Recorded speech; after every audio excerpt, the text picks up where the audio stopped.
to... We lived in Austin, Minnesota then. We had 2 girls.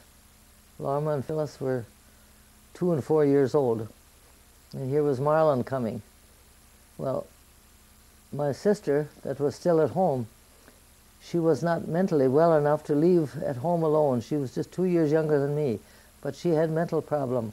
So my mother couldn't come down, and my mother had to be at every birth.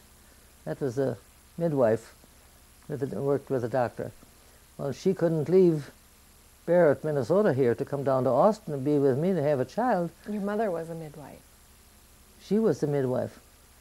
So then we had to come by train, my husband and the 2 girls, come by train here to Barrett to have Marland be born. So that was about 2 weeks before he was due to come up here. Well, then my husband stayed with my folks here for a couple of days when he had to go back to work in Austin. He worked in the packing plant, Hormel packing plant, shackling hogs, the low-class job. That was a dirty job. Well, anyway, we were there for these 2 weeks till February 2nd.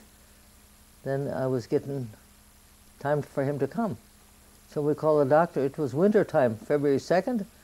Bad roads and bad everything. Here comes the doctor with a horse and sled or cutter I think he had. He had to come in the daytime already because it was going to be, sometime that day or that night or whenever. So he comes out there, and I wasn't going to do anything.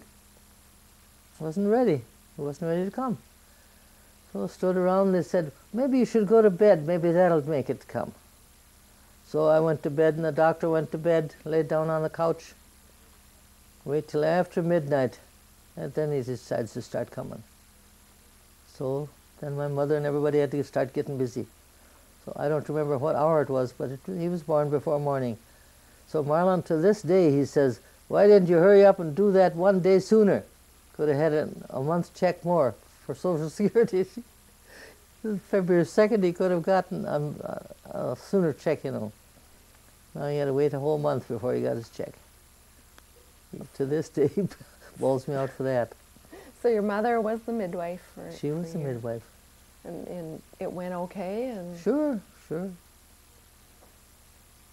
But in those days, you had it in the bed. There was no cots or place where they put you with stirrups and everything else. You don't have that. Just plain old bed. And all of your births worked okay that way? Yeah, that was okay. Did you know, you hear stories, or I do, like,